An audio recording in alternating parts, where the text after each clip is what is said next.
This is our 2008 Catalina 387, a fantastic blue water cruising yacht that has been so popular, it rarely comes up for sale. She spent her first 10 years on a freshwater lake with very light use and has been kept in great condition. Many updates and upgrades have been made, including AGM batteries, air conditioning, and the engine heat exchanger.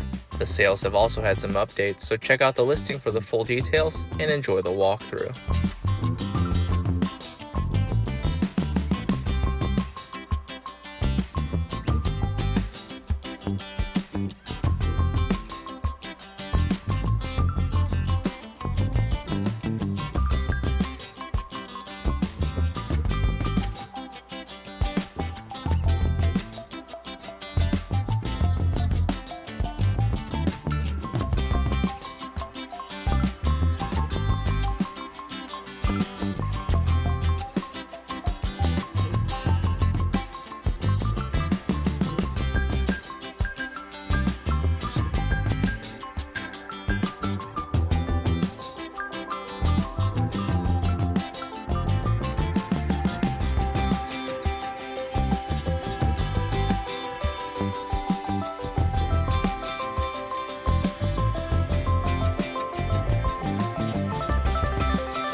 We hope you enjoyed this video walkthrough, and as always, the full specs and asking price are at the link in the description below. Thanks for watching, and please consider subscribing for more video walkthroughs. For more listings, visit our website.